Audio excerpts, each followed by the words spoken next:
یہ آج کے نام نہاد پیر کی بات کرتے ہیں، جس نے اسلام کا لبادہ اوڑھ کے اسلام کو، اہل سنت کو آڑ بناتے ہوئے اپنی دکانداری کو چمکا رکھا ہے۔ سید عالم علیہ الصلوۃ والسلام کی یہ شریعت نہیں ہے جو یہ لوگ لیے بیٹھے ہیں، یہ دمادم مست قلندر، یہ ڈھول باجے والے، یہ چرس بھانگ پینے والے لوگ، یہ شراب نوشی کرنے والے زانی، پاپی، شرابی، کبابی، گناہوں میں پاپی اور ایک سے بڑھ کر ایک بڑا مجرم، کبیرہ گناہ کرنے میں آج انہوں نے مسند پیری کو سنبھال رکھا ہے۔ بڑے افسوس سے کہنا پڑتا ہے، حضور داتا علی اجمیری رحمۃ اللہ علیہ آپ کے در اقدس پہ یہ جو عرس ابھی ہو چکا ہے، اس کا جو عالم تھا دنیا کے سامنے، اہل سنت کو بیدار ہونا چاہیے، بڑے علماء اور بزرگان دین انہیں بیدار ہونا چاہیے، متفقہ فیصلہ کرنا چاہیے، فتویٰ دینا چاہیے اس بات پہ کہ ان اعراس کو، ان عرسوں کو جتنا بھی کم وقت میں اور ایک ہی تقریب میں مکمل کیا جائے تو یہ سب سے بڑھ کے ہے۔ اس تقریب کو مکمل کرنے کی جو ضرورت ہے وہ فقط اتنی ہے کہ وہاں پہ التجا ہو، دعا ہو، نیاز مندی ہو، قرآن پڑھ کے تو یہ 2-4 گھنٹے کی ایک محفل رکھ کے اس طرح سے اس عرس کو، تاکہ یہ مکمل ختم بھی نہ ہو اور اس کا جو ایک مقصد ہے وہ بھی ضائع نہ ہو۔ بات کا مقصد یہ ہے کہ یہ ان لوگوں کے ہتھے نہ چڑھے جنہوں نے اپنی دکانداریاں چمکا رکھی، جنہوں نے اپنے نام کچھ اس طرح سے مشہور کیے ہوئے ہیں، کوئی کتوں والی سرکار ہے، کوئی بلیوں والی سرکار ہے، کوئی ڈھولا پیر ہے، کوئی پکوڑوں والی سرکار ہے، کوئی ڈبہ پیر ہے، کوئی گنجا پیر ہے، کوئی ڈنڈے والی سرکار ہے۔ تو یہ سب سرکاریں جو اسلام کا لبادہ ایک منافقانہ صورت کے اوپر اوڑھے ہوئے ہیں، ان سے اپنے اسلام کی حفاظت کرنا یہ ضروری ہے۔ اور آج میں سیاہ کی خاص ضرورت ہے۔ وہ لوگ جو اصل اور نقل گھی کی پہچان کر لیتے ہیں، خالص آٹے کی پہچان کر لیتے ہیں، اچھے اور برے شیر کی پہچان کرتے ہیں، وفادار اور بے وفا دوست کی پہچان رکھتے ہیں، کون دھوکہ دیتا ہے کون نہیں دیتا اس کی انہیں پہچان ہوتی ہے، مگر اس شے کی پہچان نہیں ہے کہ کون پیر بننے کے قابل ہے اور کون نہیں ہے۔ اور اے لوگوں سنو، میں آپ لوگوں کو بتاتا ہوں، امام اعلیٰ حضرت فاضل بریلوی رحمۃ اللہ تعالی علیہ آپ نے 4 شرائط فرمائی ہیں کہ بھئی پیر کے اندر یہ 4 چیزیں موجود ہوں۔ سب سے پہلے وہ صحیح العقیدہ سنی ہو، دوسرے نمبر پہ وہ پیر غیر فاسق ہو، تیسرے نمبر پہ وہ فقہ کا عالم ہو، ضرورت کے مطابق اپنے مسائل کو جانتا ہو، بتا سکتا ہو، لوگوں کی رہنمائی کر سکتا ہو، اور اگر کوئی نیا مسئلہ آ جاتا ہے تو اس کو قرآن و سنت سے بتانا جانتا ہو، اگرچہ کوئی اور مختلف علوم پہ گرفت رکھتا، دوسرے علوم پہ اسے بڑی فوقیت حاصل ہے، لیکن وہ مسائل نہیں بتا سکتا، قرآن و سنت سے مسائل نہیں نکال سکتا، تو ایسا شخص پیر بننے کی قابل نہیں ہے۔ چوتھے نمبر پہ اس کا تعلق مصطفیٰ کریم علیہ الصلوۃ والسلام سے صحیح طرح سے متصل ہو، ایسا شخص پیر بننے کے قابل ہے۔ جس میں یہ 4 شرائط پائی جاتی ہیں وہ پیر بننے کے قابل ہے، اور اگر 4 شرائط نہیں پائی جاتی یا ان میں سے کوئی ایک نہیں پائی جاتی تو ایسا شخص پیر بننے کے قابل نہیں ہے۔ اور یہی اہل سنت کا موقف ہے۔ تو آج وہ قوم جو سوئی پڑی ہے، جو صبح کو کام پہ چلی جاتی ہے، شام کو کام سے واپس آ جاتی ہے، چند دنوں کے بعد ڈول ڈمکے والی سرکار کے پاس حاضری دی، 5 وقت کی نماز بھی بخشوا لی، وہ روزے بھی گئے، زکاتیں بھی گئیں، حج عمرے طواف بھی گئے، وہ فرائض جو مصطفیٰ کریم علیہ الصلوۃ والسلام کی شریعت مطہرہ کے اندر موجود ہیں، ان سب سے لا علمی اختیار کرتے ہوئے صرف پیر کا علم ہو، تو ایسا شخص گمراہ ہے، بد کردار ہے، بد اخلاق ہے، وہ اپنے آپ کے ساتھ ظلم و ستم کر رہا ہے، وہ اپنے نفس کے ساتھ دھوکہ کر رہا ہے، وہ نفس جسے اللہ تعالیٰ کی معرفت حاصل ہونی چاہیے تھی، آج وہ یہ کہہ کے کہ مجھے پیر کی معرفت حاصل ہے، وہ اللہ تعالیٰ کی معرفت کو دور کر دیتا ہے۔ وہ لوگ جو یہ سمجھتے ہیں کہ بھائی ہم نماز نہیں پڑھیں گے، چند دنوں کے بعد شیخ کی زیارت کریں گے، دھل جائیں گے، ایسے لوگوں کو قبر میں بہت سارے چھتر پڑنے والے ہیں۔ اور وہ شیخ، چونکہ شیخ کامل نہ ہو تو پھر مرید بھی اس طرح کے ہوتے ہیں، وہ شیخ، وہ پیر جو 5 وقت کی نماز نہیں پڑھتا، تو پوچھا جائے تو آگے سے جواب آتا ہے ہم ہر وقت نماز میں ہیں، یا پھر ہر وقت ہماری مدینے میں حاضری ہوتی ہے یا مکہ میں حاضری ہوتی ہے۔ تو ایسے لوگوں سے بچا جائے۔ اگر پوچھا جائے حضرت کے بارے میں تو بتانے والے کہتے ہیں کہ سرکار کا کئی سال وضو نہیں ٹوٹتا۔ بھائی ایسے لوگوں کے بارے میں جواب اتنا ہی ہوتا ہے کہ جس نے وضو کرنا نہیں ہے اس کا ٹوٹنا کیسے؟ بڑے دکھ اور درد کی بات ہے۔ آج ہمیں شیخ کامل کی پہچان نہیں رہی، چونکہ شیخ کامل وہ فرائض کی پابندی کروانا جانتا، وہ لوگوں کا حق مارنے کا درس نہیں دیتا، وہ لوگوں کا حق لوگوں تک پہنچانے کا حکم دیتا، وہ اللہ تعالیٰ اور اس کے پیارے محبوب علیہ الصلوۃ والسلام کے ساتھ وہ تعلق قائم کرنے کی کوشش کرتا جو تعلق صحابہ اکرام کا جڑا ہوا تھا، جو تعلق صوفیاء صحیح صوفیاء کا جڑا ہوا تھا، جو بڑے بڑے ولیوں کا اللہ تعالیٰ کے ساتھ، اس کے پیارے محبوب علیہ الصلوۃ والسلام کے ساتھ جو تعلق ہے وہ جڑا ہوا تھا، وہ اس کی پہچان کرواتا۔ تو یہ پہچان کرنا چونکہ مشکل پڑتی ہے، اس میں 5 وقت کی نماز آتی ہے، اس میں اور بہت ساری چیزیں آتی ہیں، جو یہ سمجھتا ہے کہ بھئی یہ اس کے اوپر بڑی مشکل ہے، تو ایسا شخص پھر اپنے جیسا ہی پیر تلاش کرے گا، پھر اسے ان جیسا ہی پیر ملے گا۔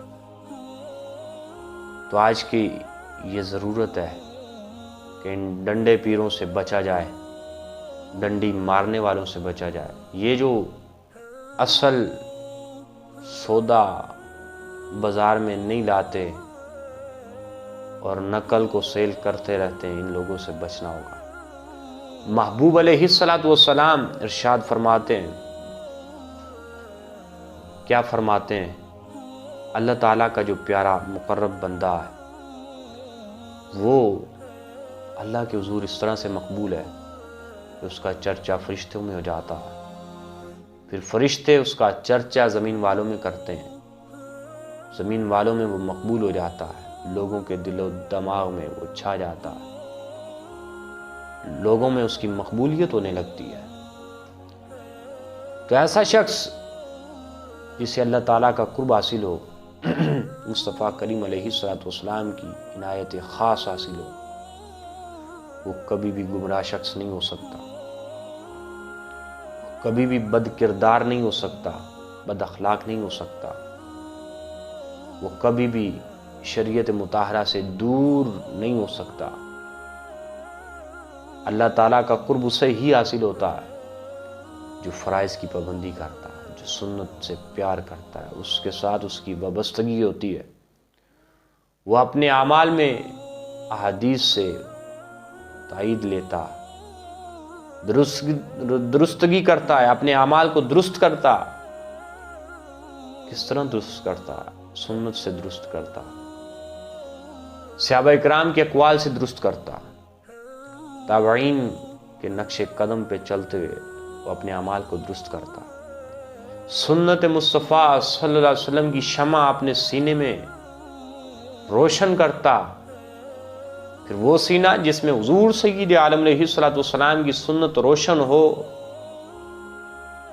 اس سینے سے کئی اور سینے بھی منور ہوتے ہیں، تو ایسا شخص پیر ہوتا ہے. آج انسان کو سب سے پہلے اللہ تعالیٰ کی معرفت کی ضرورت ہے.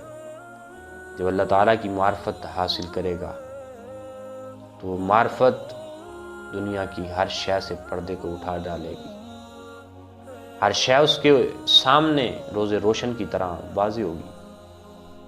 وہ اصل نقل کی پہچان رکھتا ہوگا. اس کا سجدہ اگر جاتا ہوگا تو وہ پریشان ہو جائے گا. وہ پریشان ہو جائے گا. وہ سب سے پہلے سجدے کی جانب بڑھے گا، سجدہ کرے گا، اللہ کی ذات کو سجدہ کرے گا. اللہ تعالیٰ کی بارگاہ میں اپنی پیشانی کو جھکائے گا، وہ گڑ گڑائے گا، التجائیں کرے گا، تاخیر پہ توبہ کرے گا، وقت کی پابندی کرے گا. کئی ایسی چیزیں جو معاشرے کے اندر جنم لے رہی ہیں، آج یہ نیا فرقہ کی صورت میں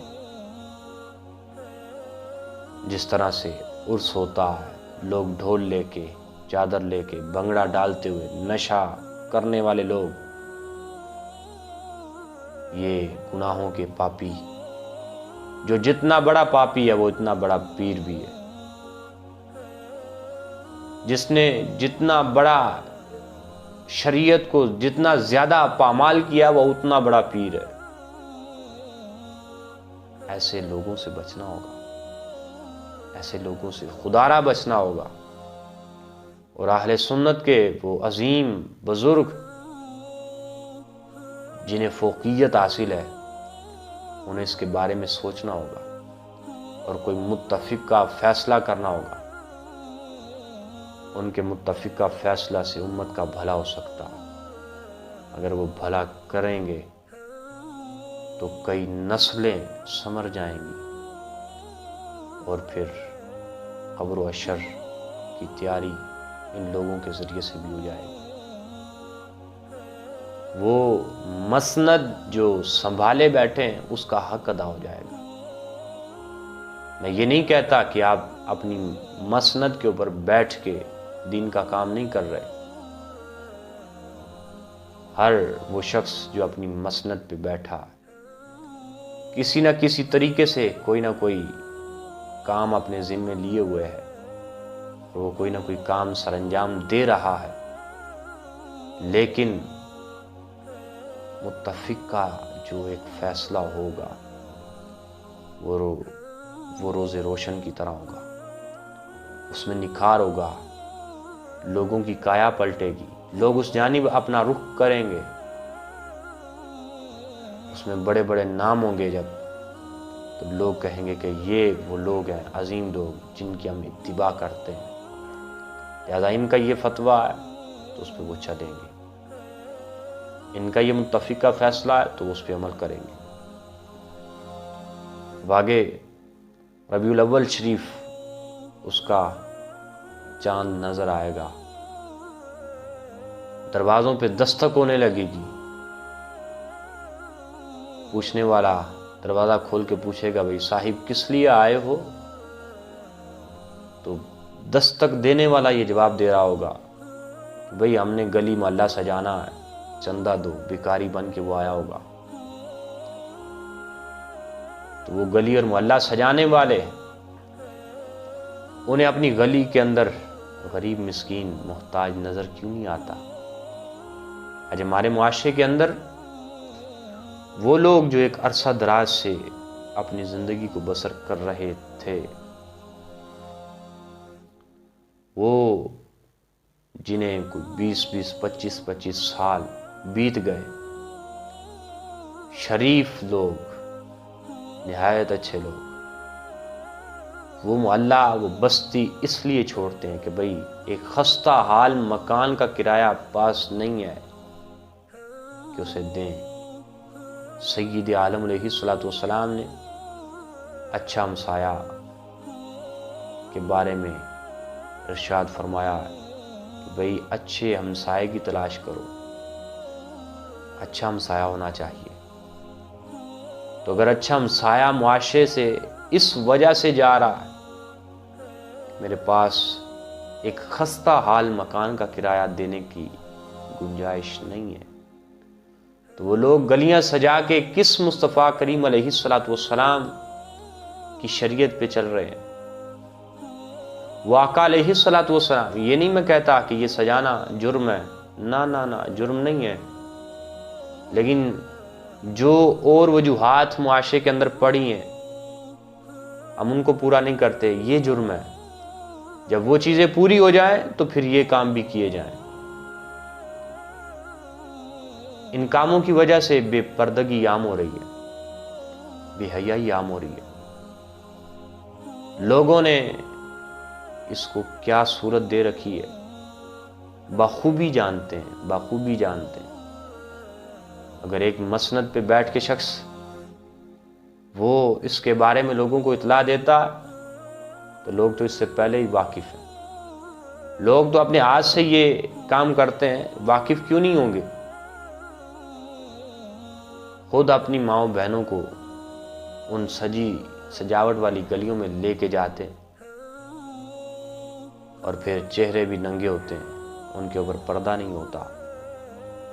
افسوس کی بات ہے، یہ ہم شریعت کے اوپر ایک دھبا بن رہے ہیں۔ ایسا شخص جو آپ کے دروازے پہ دستک دے، اس لیے دستک دے کہ بھئی چندہ دو، ہم نے گلی سجانی ہے، ایسے شخص کو چندہ نہ دو، اسے پاس بٹھاؤ، پانی پلاؤ، اس کی خاطر تواضع کرو، مہمان نوازی کرو، لیکن اسے اس لیے چندہ نہ دو۔ آج ہمارے معاشرے کے اندر وہ مساجد جو 4 5 سال کے عرصہ سے تعمیر ہو رہی ہیں وہ مکمل نہیں بنتی، اگر کچھ بن جاتی ہے تو اسے آباد نہیں کرتے، جو تھوڑی سی بنتی ہے اسے آباد نہیں کرتے اور اسے مکمل بناتے نہیں ہیں، جو مکمل ہیں انہیں آباد نہیں کرتے۔ پہلے مساجد کم تھیں، آباد کرنے والے زیادہ تھے، لیکن اب مساجد زیادہ ہیں، آباد کرنے والے کم ہیں۔ بھئی یہ سجدے یہ پہلے ہیں۔ مصطفیٰ کریم علیہ السلام کے ساتھ محبت وہ اس سے واضح نہیں ہوگی کہ بھئی آپ نے گلی سجائی ہے لہذا آپ محبت کرنے والے، نہ، وہ اس سے واضح نہیں ہونے والی۔ وہ محبت اس سے واضح ہوگی کہ آپ کا چہرہ دیکھ کے لوگ کلمہ پڑھیں۔ وہ محبت اس سے واضح ہوگی کہ آپ کی صورت اور سیرت دیکھ کے لوگ اسلام میں داخل ہونا پسند کریں۔ آج کیا وجہ ہے کہ سکھ ہندو بیٹھ کے آقا علیہ السلام کے عظمت کے ترانے گاتے ہیں، آپ علیہ السلام کی شان و شوکت کو بیان کرتے ہیں، لیکن وہ جو کلمہ گو ہے، وہ جو دعویٰ کرنے والا کہ بھئی میں مسلمان ہوں، میں اس کریم آقا علیہ السلام کا امتی ہوں، ان کا ماننے والا ہوں، ان کے قصیدے گانے والا ہوں، ان کی شریعت پہ عمل نہیں کر کے وہ کس دعوے کے اوپر چل رہا؟ وہ تو کام جو آج کے مسلمان کر رہے ہیں وہ تو ہندو بھی کر رہے ہیں، سکھ بھی کر رہے ہیں، انگریز بھی کر رہا، تو پھر یہ اپنے کاموں سے پہچانے نہیں جاتے۔ مسلمان اپنے کاموں سے آج نہیں پہچانا جا رہا، اپنے اعمال سے نہیں پہچانا جا رہا، اپنی صورت سیرت سے نہیں پہچانا جا رہا، اپنے کردار سے کیوں نہیں پہچانا جا رہا؟ آج اس چیز کی ضرورت ہے کہ یہ اپنے کردار سے، اعمال سے، صورت سیرت سے پہچانا جائے، اور یہی حقیقت ہے، یہی معرفت ہے، یہی سب کچھ ہے، یہی شریعت ہے۔ اپنی صورت سیرت سے پہچانا جائے تو دور سے لوگ کہیں گے وہ مسلمان آ رہا ہے۔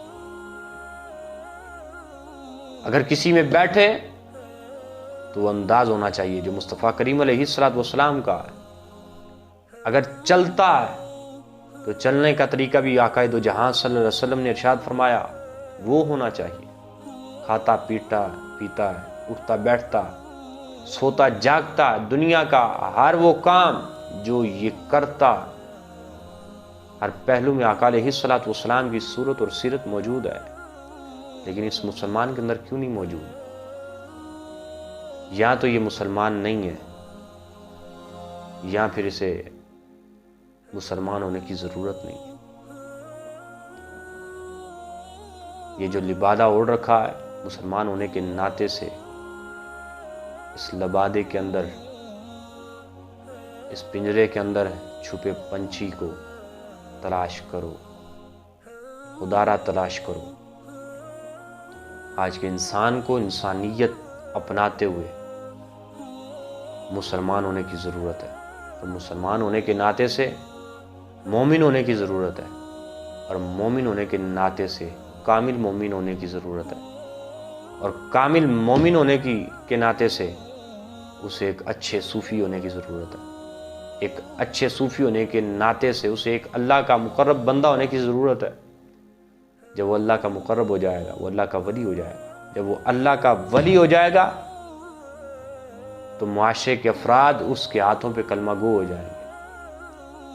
جب اس کے ہاتھوں پہ کلمہ گو ہو جائیں گے پھر آقا علیہ الصلوۃ والسلام کی شریعت کا نفاذ ہو جائے گا، اور یہی مقصد ہے، یہی شعور ہے، یہی وہ سب کچھ ہے جو صحابہ کرام نے آقا علیہ الصلوۃ والسلام سے سیکھا۔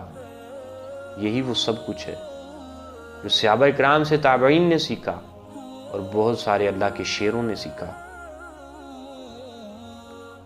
خدا را ہوش کے ناخن لو، ہوش کے ناخن چباؤ، ان ڈھول ڈگمگے والوں سے، بینڈ باجے والوں سے، چرس اور بھنگ پینے والوں سے،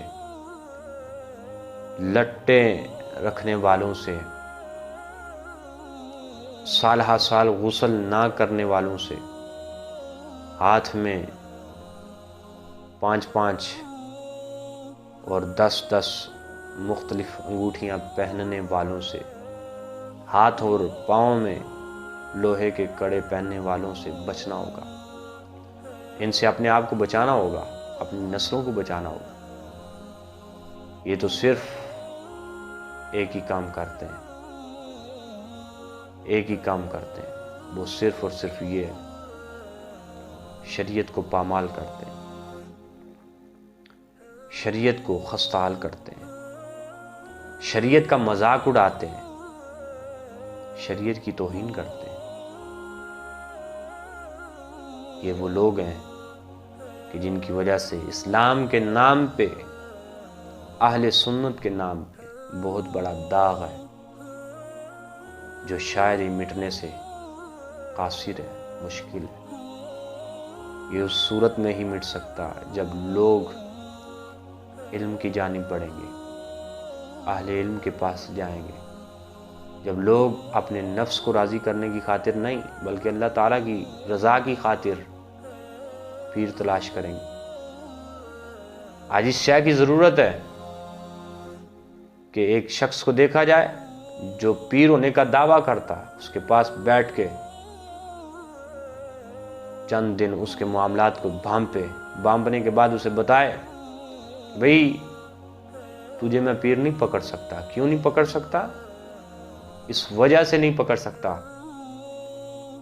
کہ تیرے اندر تو شریعت والا کام ہی کوئی نہیں ہے، فلاں فرض نہیں تو ادا کرتا، فلاں معاملہ تیرا حضور کی سنت کے خلاف تھا صلی اللہ علیہ وسلم، فلاں فعل جو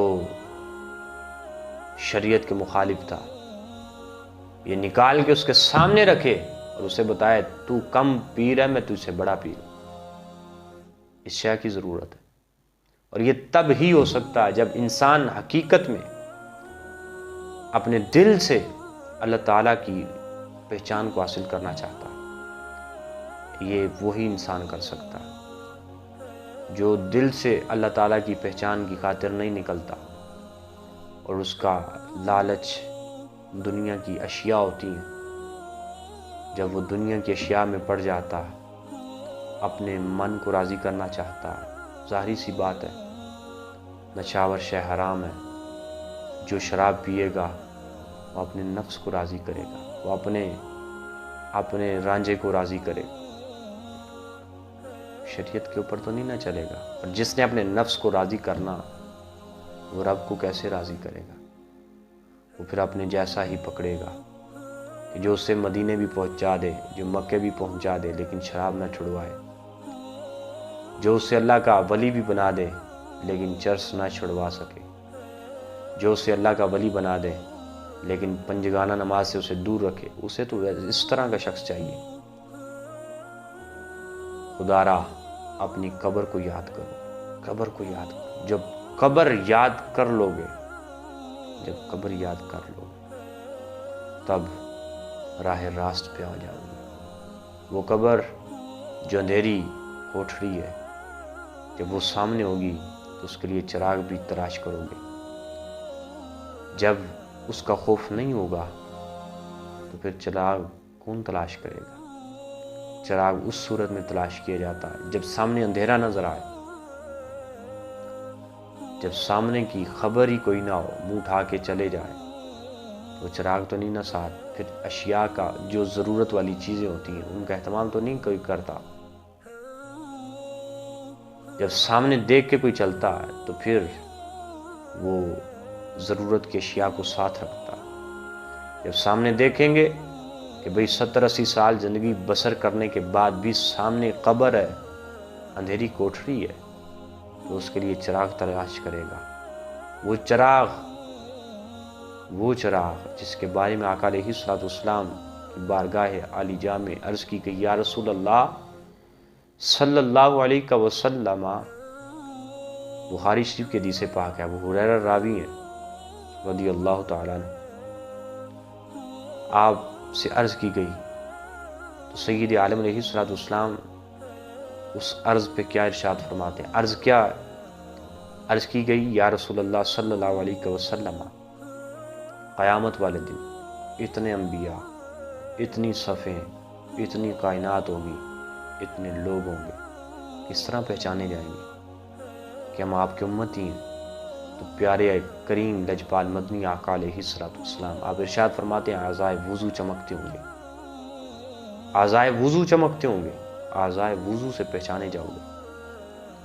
کمال ہے کہ جس کریم لجپال مدنی آقا علیہ الصلوۃ والسلام کی امت وضو کرے وہ نور کی طرح چمکتے ہوں گے، اور جس نے وضو ہی نہیں کرنا، وضو تو کیا جاتا ہے قرآن پڑھنے کے لیے، نماز پڑھنے کے لیے، تو جس نے نماز نہیں پڑھنی، قرآن نہیں پڑھنا، وہ وضو کس طرح سے کرے گا؟